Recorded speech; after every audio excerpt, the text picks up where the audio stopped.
오늘은 종료주일입니다. 종료주일은 예수님께서 마지막 예루살렘에 입성을 하시는 그 시점을 시작으로 시작이 되는데요. 종료주일이 마치면 고난주간 그리고 부활주일로 이어지게 됩니다. 그래서 오늘부터는 저희가 다음 주 금요일까지 예수님께서 마지막으로 예루살렘에 입성하시고 그 다음에 행하셨던 사역들을 이제 월요일날 하신 일, 화요일날 하신 일 이렇게 날짜별로 함께 새벽마다 좀 정리를 하는 시간을 갖기 원합니다. 여러분, 예수님께서 예루살렘에 오늘 처음 들어가신 날일까요? 아니시죠? 여러 번 들어가셨죠. 근데 이런 반응과 이런 환호는 처음입니다. 그동안에도 숱하게 예루살렘을 출입하셨지만 오늘 예루살렘에 마지막으로 들어가시는 이 예수님의 모습은 그 전의 모습과는 너무 많이 다르죠. 사람들이 겉옷을 예수님의 그 길가에 깔고, 벳바게에서 예루살렘까지는 한 1km 좀 넘거든요. 그 긴 거리를 자신의 겉옷을 다 까는 거예요. 그리고 종려나무를 흔들면서 뭐라고 외치냐면 호산나. 우리가 찬양할 때 많이 부르는 단어죠. 호산나. 우리를 구원하소서. 뭐라고요? 우리를 구원하소서. 호산나. 그렇게 외치면서 예수님께 아주 열광스러운 반응을 보입니다. 이러한 장면은 구약의 전통을 보면 누구에게 보이는 모습이냐면 왕에게 보이는 모습이에요. 열왕기하 9장 12절과 13절 말씀 같이 읽겠습니다. 시작.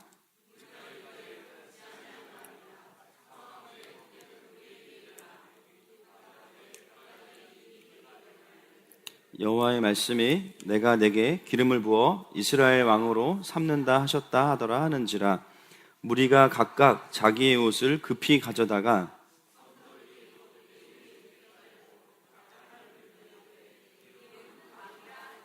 아멘.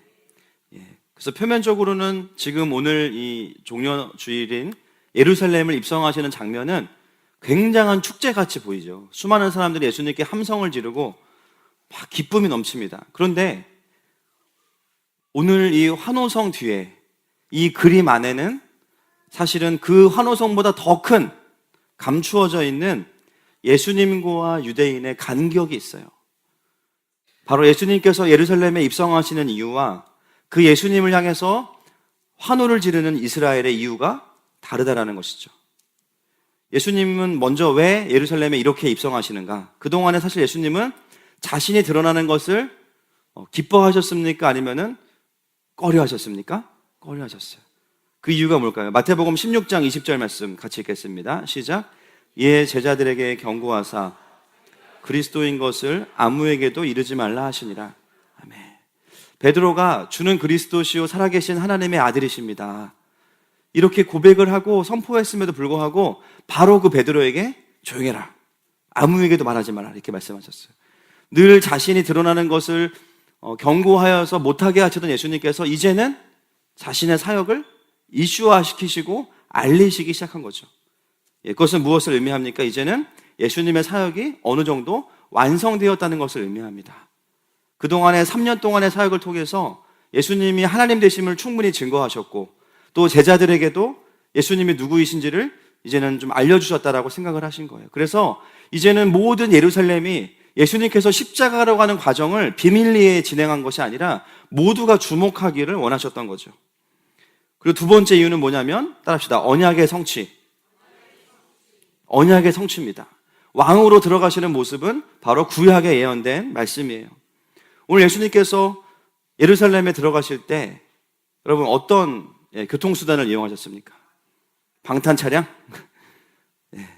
아니면 아주 고풍스러운 말을 타셨나요? 아니에요. 낙인데 어떤 낙입니까? 어린 낙이. 한 번도 사람을 태워보지 않은 낙이에요. 그래서 어떤 분들은 이제 동물 애호가에서 자꾸 이제 고소하겠다는 분들이 계시는데 동물 학대냐 막 이렇게 하면서 왜 예수님이 동물을 학대하냐. 여러분, 그 성인 나귀가 되면요 기본적으로 자기가 실을 수 있는 짐의 무게가 100kg가 넘습니다. 그러니까 어린 나귀도 강아지가 아니에요. 어린 나귀도 충분히 예수님 한 분이 얼마나 나가시겠어요. 충분히 예수님을 태울 수 있는 정도의 힘을 가지고 있습니다. 예수님께서 왜 여러 가지 좋은 교통수단이 있지만 어린 나귀를 타셨습니까? 오늘 본문에 21장 4절과 5절 말씀 같이 읽겠습니다. 시작. 이는 선지자를 통하여 하신 말씀을 이루려 하심이라 일렀으되 시온 딸에게 이르기를 내 왕이 내게 임하나니 그는 겸손하여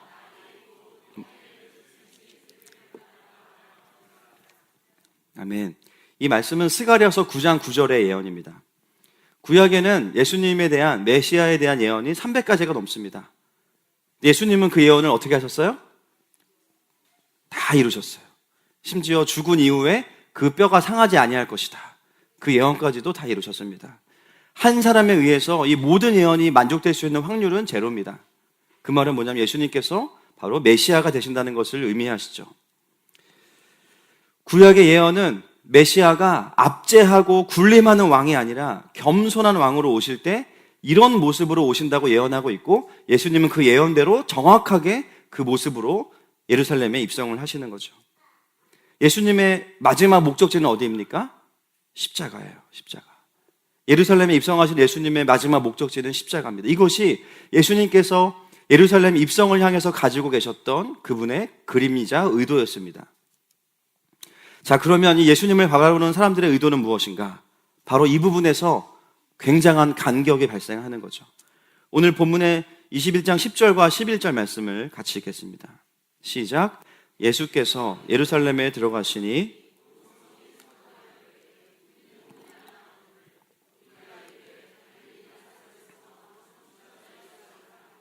아멘. 여러분, 이 회중과 유대인들과 또 예수님과의 간격을 설명해주는 결정적인 단어가 바로 선지자죠. 선지자입니다.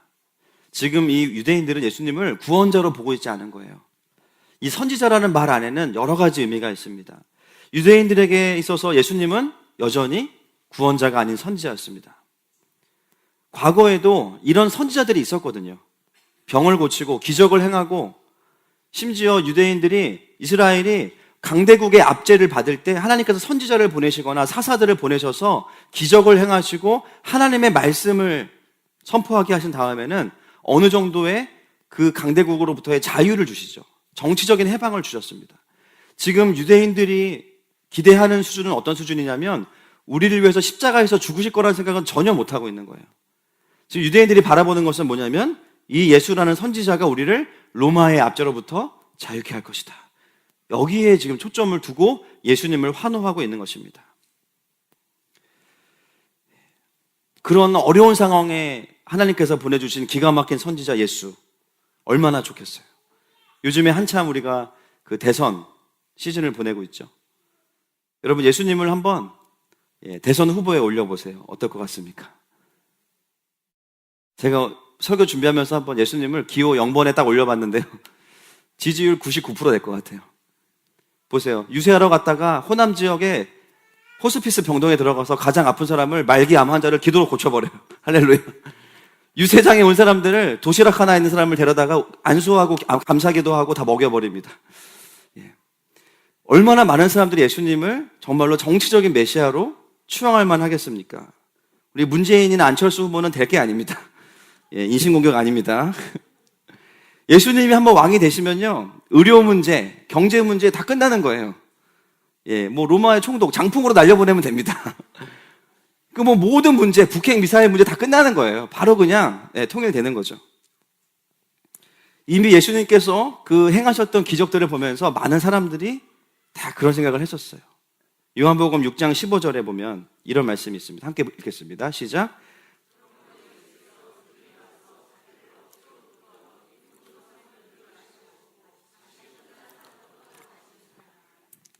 요한복음 6장은 오병이어의 기적이죠. 오병이어의 기적을 끝낸 이후에 사람들이 전부 다 우르르 몰려서 예수님을 임금으로 삼으려고 합니다. 예수님 요한복음에 보면 술도 만드시죠. 그죠? 2장에서.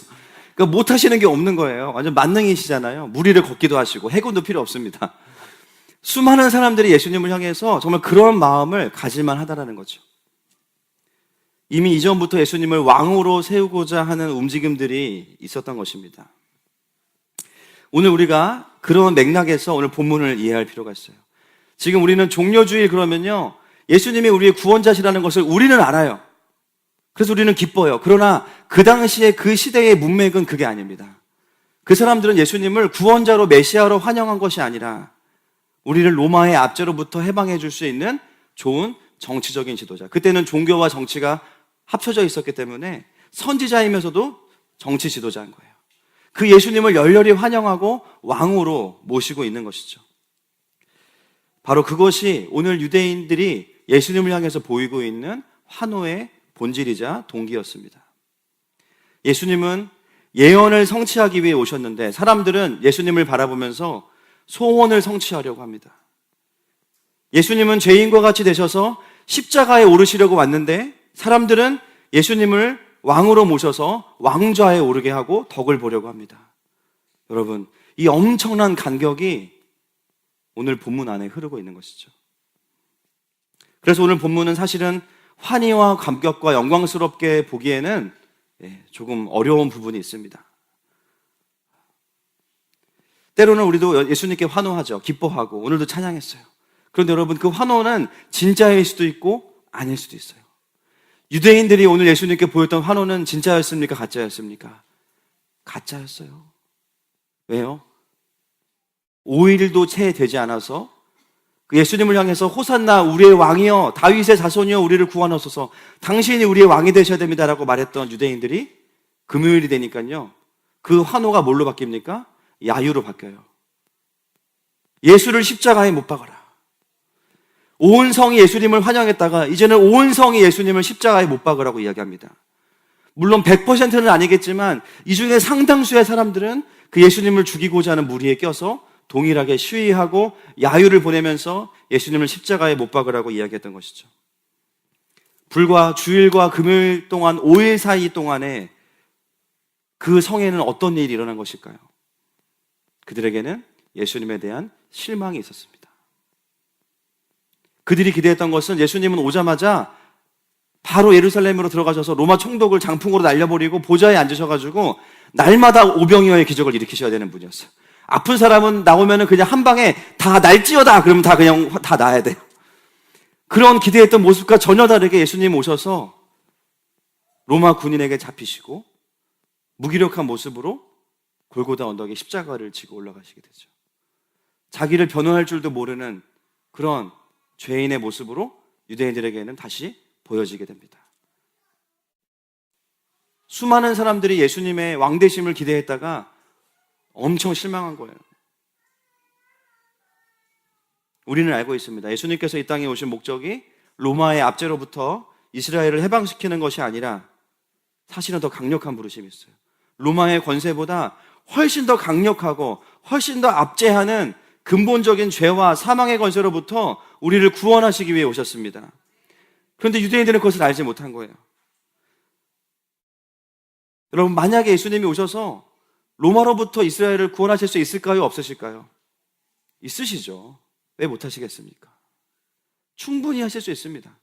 그런데 여러분, 생각해 보세요. 이미 그런 구원은 구약에 너무 많았어요. 사사 한 명이 일어나가지고 리더 한 명이 잘 서면요, 몇십 년은 평안하지만 그 시간이 지나고 나면 또 다른 강대국들이 이스라엘을 압제하기 시작합니다. 그것은 진정한 해방이 아니죠. 그리고 이스라엘이 독립을 한다고 해도 근본적으로 죄와 사망의 권세가 끊어지지 않으면 여전히 그들은 행복한 삶을 살 수가 없는 것입니다. 그들이 불행한 이유는 로마 때문만이 아니었어요. 그들 안에 있던 죄와 사망의 권세 때문이었죠. 예수님께서 이 땅에 오신 근본적인 목적은 그러므로 이스라엘의 정치적인 독립이 아니라 열방을 사망과 어둠의 나라로부터 구원하시기 위해 이 땅 가운데 오셨습니다. 비록 이 땅에 살지만, 비록 아직 로마의 압제가 있지만 예수 그리스도의 십자가의 복음을 제대로 경험한 사람들은 그 속에서도 자유함을 경험합니다. 그 속에서도 평강을 경험합니다. 그 속에서도 하나님 나라를 경험하죠. 주님이 우리에게 주시고자 하는 것은 그것을 초월한 하나님의 나라를 주시기 위해 이 땅에 오신 것이죠. 그런데 유대인들은 그 의도를 읽어내지 못한 거예요. 그래서 예수님을 향해서 자신들이 원하는 예수님의 이미지를 입혀놓고 그 이미지를 향해서 열광하고 환호하고 있었던 것입니다. 그리고 그 환호는 결국은 헛된 기대로 그들에게 열매를 맺게 되고, 그리고 나니까 그들이 보일 수 있는 반응은 예수님을 향한 분노와 원망이었습니다. 그래서 예수님을 십자가에 못 박은 사람들은 또 이 군중들이 되어진 것이죠. 오늘 본문의 이 예수님의 의도와 유대인의 의도의 간격이 사실은 저와 여러분에게도 있습니다. 때로 우리가 신앙생활을 한다고 하면서 내가 원하는 이미지들을 예수님께 입혀요. 예수님 원하시지도 않는데. 예수님은 나를 도와주셔야 돼. 예수님 바쁘시죠? 저기 앉아보세요. 지금부터 제 삶을 들어보시고 저를 좀 도와주셔야 돼요. 그리고 막 환호해요, 예수님께.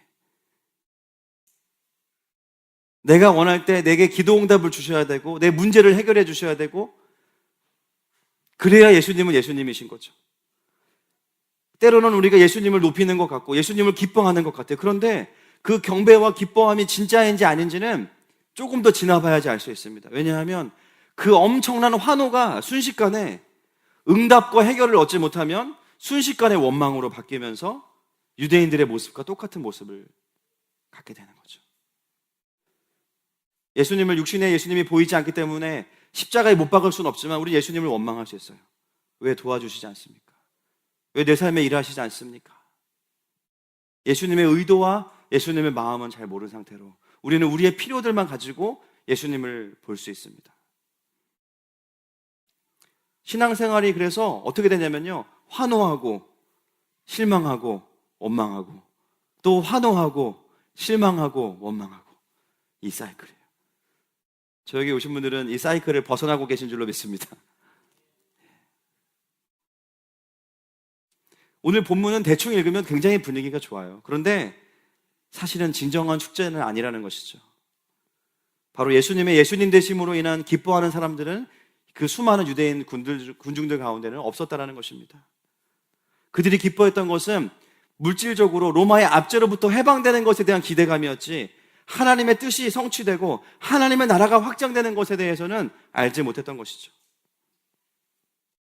그들이 기뻐했던 것은 언약의 성취가 아니라 자신들의 소원의 성취를 기뻐했던 것입니다.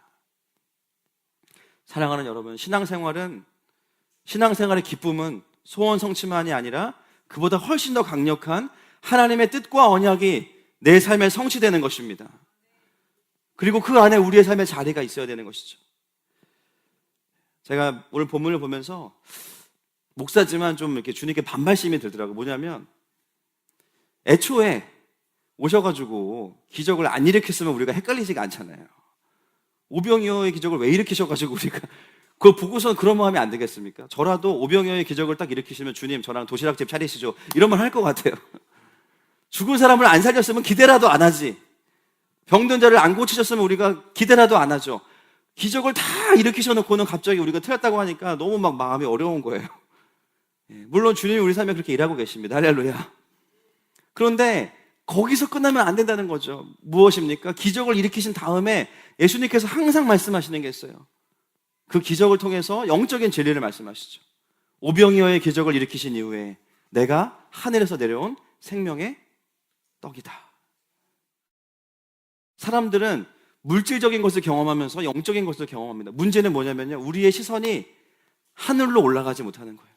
기적이 너무 강력하니까 그 기적 뒤에 있는 진짜 예수님께서 말씀하시기 원하시는 미라클이 아니고 사인, 이 기적이 의미하는 그 신호, 바로 예수님의 하나님 되심, 거기까지는 가지 못하는 거예요. 유대인들의 한계가 바로 그것이었습니다.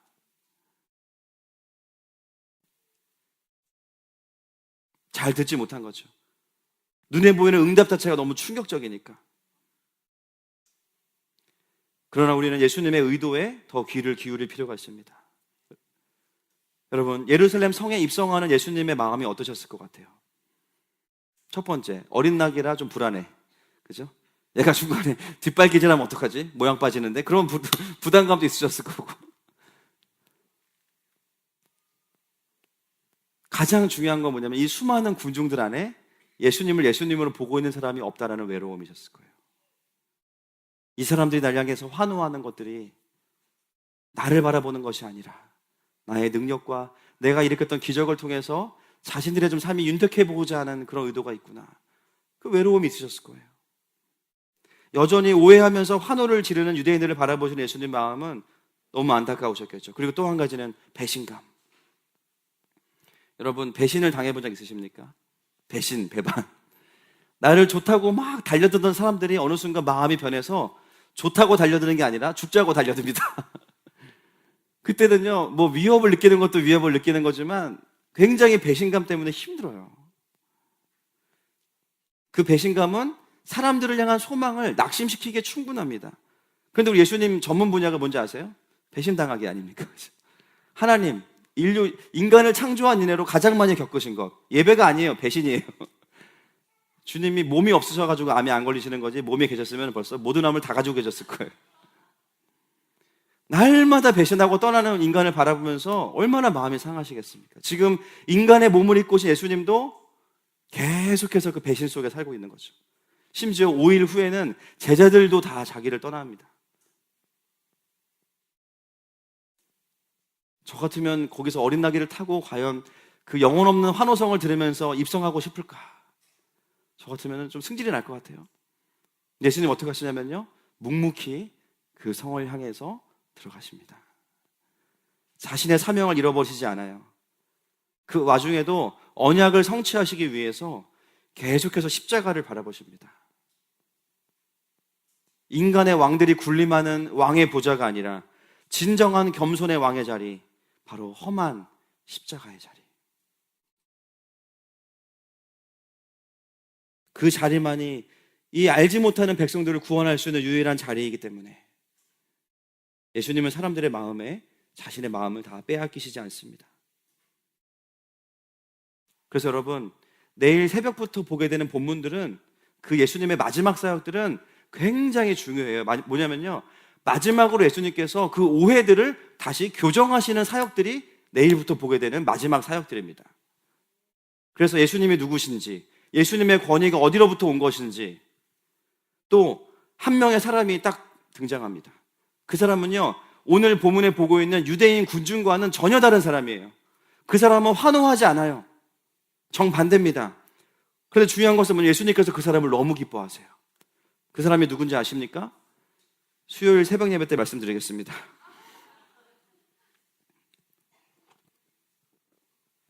그 한 사람의 이야기가 왜 거기에 기록되어 있는가를 우리는 전체의 그림을 통해서 파악할 필요가 있습니다. 오늘 예루살렘에 입성하시는 이 장면은 영화로 따지면 이런 거죠. 너무 슬픈 상황을 너무 밝게 표현하는 거예요. 여러분, 영화 동막골 아세요? 옛날에 개봉한 영화인데 전쟁의 슬픔을 굉장히 희화화해놨어요. 그렇죠? 굉장히 표면적으로는 기쁜 장면인 것 같지만 굉장히 슬퍼 보여요. 그 안에 흐르는 정서는 답답하고 슬프고 안타까운 거죠. 오늘 이 종려주일날 우리가 묵상하는 이 본문은 그런 그림을 우리에게 보여주고 있습니다. 그래서 우리가 마냥 기뻐할 수 있는 본문은 아니라는 거예요. 여러분, 진정한 해방은 로마의 압제로부터의 임시적인 해방이 아니라 무엇입니까? 바로 사망 권세를 이기는 것입니다. 부활의 능력을 경험하는 것입니다. 여러분, 그런데 그 시작은 어떻게 시작이 되냐면 예수님에 대한 나의 추측과 오해들을 내려놓는 것이에요. 예수님께서 말씀하시는 예수님의 음성을 들어야 됩니다. 내가 예수님께 옷을 입혀드리는 게 아니라 예수님께서 내가 여기에 왜 왔는지 말씀하실 때 그 음성에 귀를 기울이기 시작할 때, 예수님을 예수님으로 보기 시작할 때 우리에게는 복음의 능력이 경험되어지는 것입니다. 여러분, 교회들이 왜 어렵습니까? 예수님의 누구신지를 정확히 전하는 것을 즐겨하지 않기 때문이에요. 그런 얘기하면 부담되고 별로 인기가 없어요.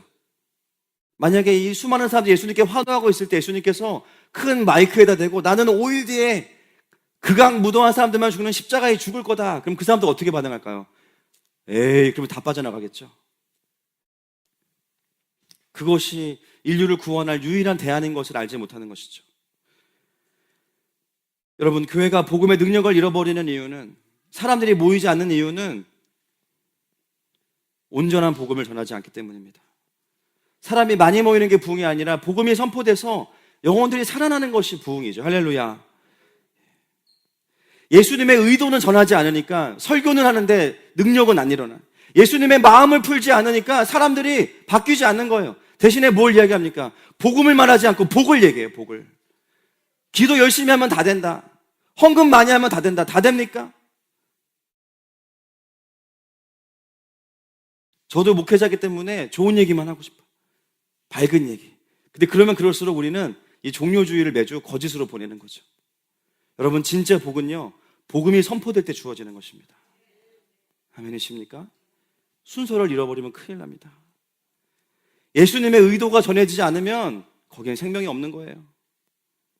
예수님은 교회를 키워주려고 계신 분도 아닙니다. 저는 부흥이란 말을 이런 데 쓰고 싶지 않아요. 부흥을 이루기 위한 수단이 예수님이 아니세요. 진정한 부흥은 무엇입니까? 예수님을 예수님으로 아는 것입니다. 복음의 능력은 복음의 내용을 정리하는 게 아니라 예수님을 예수님으로 알기 시작할 때 그 사람에게 복음의 능력이 있는 것이죠. 진정한 부흥을 경험하는 것, 그것은 내 눈에 여전히 씌워져 있는 내가 예수님께 투영했던, 내가 입혀드렸던 그 옷을 제거하고 예수님이 나에게 뭐라고 말씀하시는지를 듣는 것입니다. 저도 오랫동안 신앙생활을 했지만 20살이 돼서야 그 작업을 하기 시작했어요. 그동안 저에게 예수님은 나 대학 가게 해주는 분, 사업 잘 되게 해주는 분, 우리 가족 그냥 지켜주는 분, 수호신 정도예요, 수호신. 그런데 성경의 예수님은 그런 분이 아니시더라고요. 나를 부인해서 그분의 나라를 이루기를 원하시는 분이십니다. 그리고 필요한 것을 내가 너에게 주겠다고 말씀하시는 분이십니다. 그것들을 깨닫기 시작했을 때 저의 삶에 하나님의 나라가 찾아오기 시작했습니다. 고난주간을 시작하면서 우리에게 본질적인 부흥이 있기를 축복합니다. 그 첫 시작이 뭐냐면 내가 원하는 예수님이 아니라 예수님께서 말씀하신 예수님이 누구이신지를 보는 것이죠. 어쩌면 우리가 환호를 접어야 돼요. 어쩌면 내가 기쁜 것도 내려놔야 됩니다. 그러나 겸손하게 예수님을 향해서 우리의 귀를 크게 열어야 됩니다. 우리가 예수님을 예수님으로 알지 못하면 어떻게 됩니까? 환호하다가 예수님을 십자가에 못 박는 사람이 되는 거예요. 유대인들이 십자가에 못 박은 게 아니라 우리가 못 박는 거예요.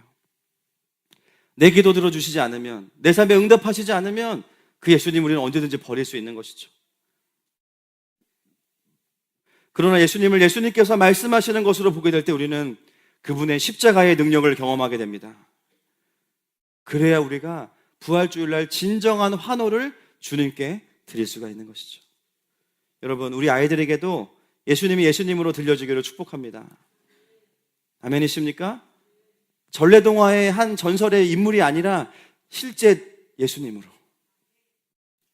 유아세례와 관련해서 한 부부와 좀 대화를 나눴는데 그런 질문을 하더라고요. 목사님, 왜 유아세례를 애들이 기억 못할 때 세례를 주고 나중에 입교는 그냥 이렇게 밋밋하게 진행이 됩니까? 예. 듣고 보니까 맞는 말이에요. 정작 아이들이 자기가 이제 인지가 발달이 돼서 예수님을 믿기로 결정했을 때 그때 세례가 돼야 될 텐데, 물론 유아세례가 이제 아이들에게 구원을 주는 건 당연히 아니죠. 그 부모들이 믿음으로 이제 키우겠다는 결단을 교회 앞에 하는 것에 더 큰 의미가 있습니다.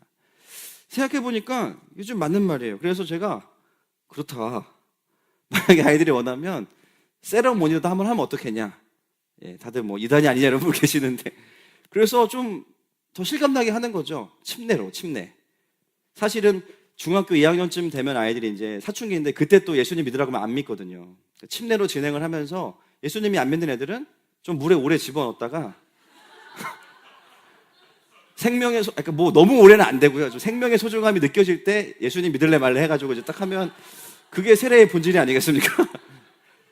제가 그 얘기를 했더니 그 상대방 아버지는 거꾸로 매달아가지고 집어넣자고 얘기를 하시더라고요. 예, 한술 더 떱니다, 저보다. 예, 농담입니다. 예. 자신이 믿는 예수님이 어떤 분인지를 아는 건 되게 중요한 것 같아요. 그게 침례든 뭐든. 저는 그래서 일부러 세례할 때 물을 많이 쓰긴 하는데, 예, 정말 필요한 것 같아요.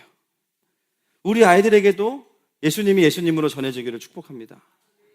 여러분, 이번 한 주간은 우리가 그런 시간으로 보냈으면 좋겠어요. 아유, 목사님이 또 금식하라 그래서 힘들어 죽겠네, 당 떨어지네, 이런 게 아니라 그럴 거면 금식하지 마세요. 그렇죠? 그럼에도 불구하고 그 떨리는 손을 붙잡고 기도하시라는 거예요. 할렐루야. 그죠? 주님이 얼마나 나를 향해서 어떤 마음을 가지고 계신지 말씀을 보시고, 또 날마다 제가 뭐 너무 멀리 계신 분들은 이제 못 오시니까 녹음 파일을 올려드릴 텐데 그 메시지를 함께 들으시면서 예수님과 나의 관계들을 돌아보실 필요가 있는 것이죠. 여러분, 예수님을 예수님으로 보게 될 때 진정한 놀라운 일들이 일어나는 줄로 믿습니다. 이런 계기들이 우리에게는 절기를 통해서 주어지는 거예요. 절기는 소중한 겁니다. 다시 한번 우리를 리셋하는 거예요. 제가 2주 전에 설교하다가 굉장히 황당한 일을 겪었습니다. 제가 그날 설교 전에 기도하면서 주님, 제가 원고를 의지하지 않고 하나님을 의지하게 해주시고 이렇게 기도했는데 설교 중에 컴퓨터가 다운됐어요. 제가 막 설교 중에 좀 버벅거렸던 거 기억하시는 분들 계실 거예요. 그게 왜 그러냐면 그 이후로는 원고가 없었어요. 그냥 컴퓨터가 계속 제 얼굴만 쳐다보고 있길래 저도 이 친구를 안 보고 이제 주님만 바라보고 기도했는데, 말씀을 전했는데, 제가 두 가지를 배웠습니다. 다시는 그런 기도 하지 말자. 원고를 보지만 주님을 의지하자. 이것과 그 다음에 또 한 가지는 내 컴퓨터를 자주 리셋을 해야겠다 결단했으면서 2달에 한 번은 무조건 다시 초기화를 시키고 있으려고 마음을 먹었습니다. 여러분, 우리가 신앙생활을 아무리 열심히 잘하려고 해도 늘 우리에게 이 리셋은 필요해요. 아멘이십니까? 예수님을 안다고 생각했는데 뭐가 껴있어요. 왜냐면 삶이 퍽퍽하니까, 내 삶에 수많은 필요가 있으니까. 그게 잘못된 건 아니거든요. 내가 많이 아프니까, 내 마음이 병들어 있으니까, 삶에 녹록치 않으니까 주님을 향해서 나 좀 살려달라고 이야기할 수 있어요. 그러나 그 마음과 함께 정말 더 필요한 것은 뭐냐면 예수님이 나에게 뭐라고 말씀하시는지를 보는 것입니다. 아멘이십니까? 여러분, 제가 예언합니다. 여러분, 예수님 앞에 그렇게 겸손하게 나오시면 이 한 주간 동안 우리 공동체 안에 놀라운 일들이 일어날 것입니다. 이전에 경험해보지 못한 주님의 만지심이 있을 겁니다. 아멘이십니까? 그러나 우리의 시선은 예수님을 향할 수 있기를 축복합니다. 시간 함께 찬양했으면 좋겠습니다. 처음 교회 다닐 때만 예수님을 아는 것이 아니라, 영접할 때만 예수님을 소개받는 것이 아니라, 우리의 평생에 할 수만 있다면 날마다 아침마다 새로 오신 그 주님을, 그 예수님을 더 알기 원합니다. 우리 공동체의 고백으로 주님께 이 찬양을 올려드리겠습니다.